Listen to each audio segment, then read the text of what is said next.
Very distinguished panelists and ladies and gentlemen, a very good afternoon to you. I would like to first set the context for which we are here for.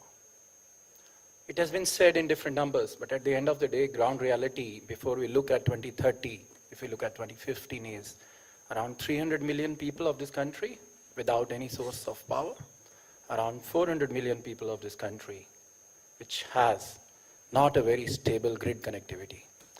If you put together both of them, then it meets some population of the continents and many countries put together. This is the magnitude on which we are on 2015.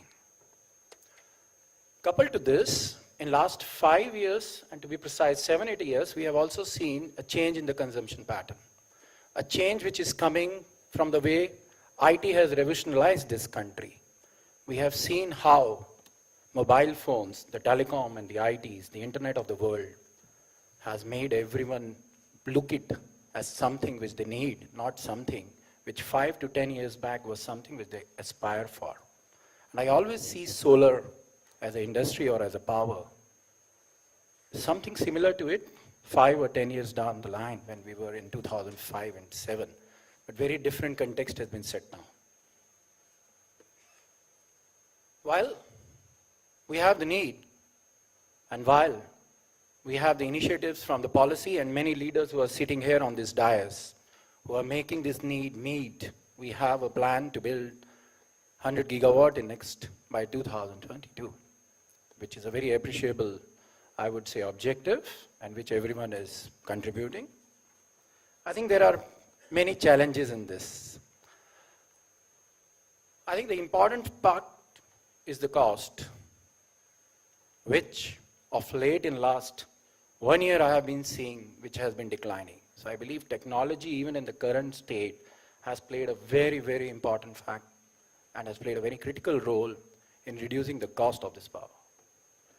There were consultants who were projecting that we will have solar power at parity at a grid level at 2018 or 19. I think every one of them are recalibrating their projections with the way we have seen the current developers developing it. So technology has played a very critical role till date, but I feel there is a long way to go.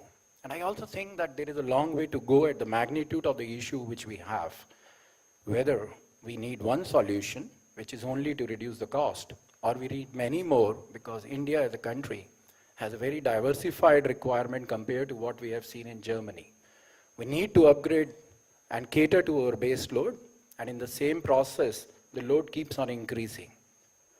In the same process, we have to see whether grid connectivity is the only thing which we should aspire to and reduce the cost, or there are alternatives with distributed power, which we should also initiate and invest a lot. And that is a technology which I feel this Congress should think through very thoroughly, that in 2030, 2025, 2020, is that something which India needs beside the base load coming from the grid? I would like to share one thing to you, just 2 minutes. When I grow up, still in many places, I have seen in India the first thing many people does is to offer water after they bath to the god sun. Sun is a god to most of us. To some who are from this industry, it's more than a god, but believe me, besides being a financial god to me, sun is also considered a very big god in us. Why they offer water is the point which I asked my mother once, and she said, sun has the power, but you need to make sure that the sun power is utilized.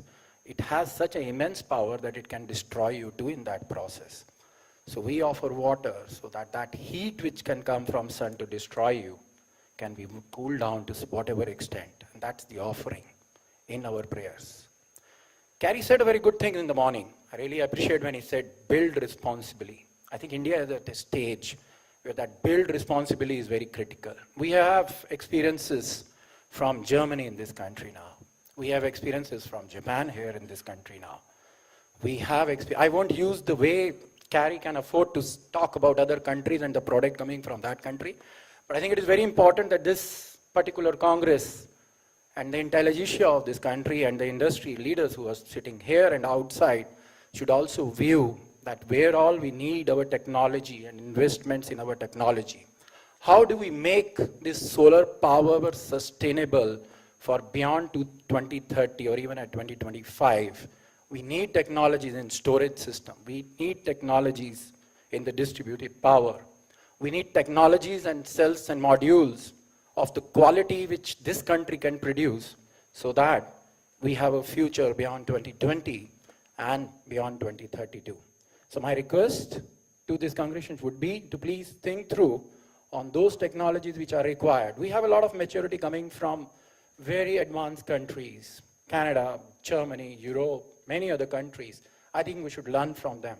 But in the same process, we have to innovate for those solutions which are very particular to this country, not to negate that we have to also invest on technologies within the country and then the infrastructure of this country, which is required not only for transmission distribution, but also distributed generation.